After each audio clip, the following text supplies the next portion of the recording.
কোথাও বিনা প্রতিদ্বন্দ্বিতা, কোথাও নামমাত্র নির্বাচন।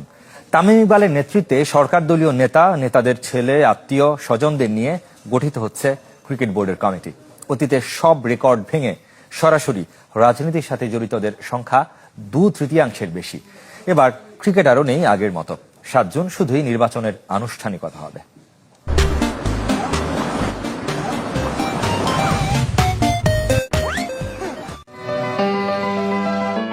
ক্রিকেট বোর্ড দখলের একই চিত্রনাট্য ফিরে আসে বারবার।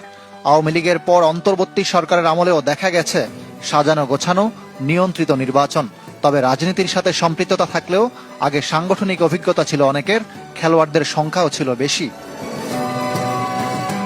সব ছাড়িয়ে এবার রাজনীতির স্বজনপ্রীতি পৌঁছে গেছে অন্য মাত্রায়। ক্রিকেট বোর্ড পরিচালক হতে দলীয় আর পারিবারিক পরিচয় হয়েছে মুখ্য। পরিচালনা পর্ষদে ক্যাটাগরি 1 বা জেলা বিভাগ থেকে আসেন 10 পরিচালক। এর মধ্যে 7 জন বিনা প্রতিদ্বন্দ্বিতা নির্বাচিত হচ্ছেন।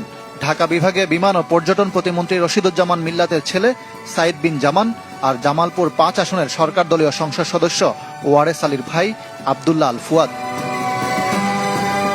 চট্টগ্রাম থেকে বিনা ভোটে পরিচালক হচ্ছেন সাবেক অধিনায়ক মিনহাজুল আবেদিন নান্নু। বিভাগটির আরেক পদ শহীদুদ্দিন চৌধুরী অ্যানির পরিবারের সদস্য ও বিএনপি নেতা মঈনুদ্দিন চৌধুরীর।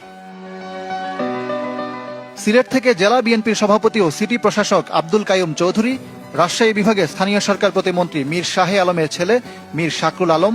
রংপুর থেকে মির্জা ফখরুল ইসলাম আলমগীরের ভাই মির্জা ফয়সাল আমিনেরও কোনো প্রতিদ্বন্দ্বী নেই। ক্যাটাগরি 1-এ নির্বাচন হবে খুলনার 2 ও বরিশালের 1 পরিচালক পদে। খুলনার 3 প্রার্থী মহানগর বিএনপির সাধারণ সম্পাদক শফিকুল আলম, প্রতিমন্ত্রী অনিন্দ ইসলাম অমিতের ভাই শান্তনু ইসলাম ও আরেক নেতা আব্দুস সালাম। বরিশাল থেকে লড়ছেন ভোলা জেলা স্বেচ্ছাসেবক দলের সদস্য সচিব মুনতাসির আলম চৌধুরী। প্রতিদ্বন্দ্বী মিজানুর রহমান আওয়ামী লীগ থেকে সিটি নির্বাচনে প্রার্থী হতে চেয়েছিলেন, তিনি আবার তামিম ইকবাল ঘনিষ্ঠ। ক্লাব ক্যাটাগরি থেকে 12 পরিচালক পদে প্রার্থী 16 জন। কোন 12 জন পরিচালক নির্বাচিত হবেন বুঝতে গবেষক হতে হবে না, সব হচ্ছে সাজানো ছকে। হতে পারবেন না জেনে সরে দাঁড়িয়েছেন লেজেন্ডস অফ রূপগঞ্জের লুৎফুর রহমান বাদল। নামে মাত্র নির্বাচনে তামিম ইকবাল, ফাহিম সিনহা, রফিকুল ইসলাম বাবু, মাসুদুজ্জামান, শানিয়ান তানিমদের পরিচালক হওয়া সময়ের ব্যাপার। ক্লাব থেকেও নেতার ছেলে, ভাই ও স্বজনদের ছড়াছড়ি। ক্যাটাগরি 3 থেকে বিনা প্রতিদ্বন্দ্বিতা নির্বাচিত হচ্ছেন সিরাজউদ্দিন আলমগীর। তামিম ইকবালের ফুফা হলেও সংগঠক হিসাবে তার অভিজ্ঞতা আছে। 2 জন পরিচালক মনোনীত করবে সরকার।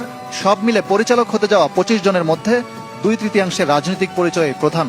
অধিকাংশই সংগঠক বনে গেছেন 5 আগস্টের পর, অথচ রাজনীতি মুক্ত ক্রীড়াঙ্গনের প্রতিশ্রুতি দিয়েছিল বিএনপি। ইকরাম হোসাইন, চ্যানেল 24, ঢাকা।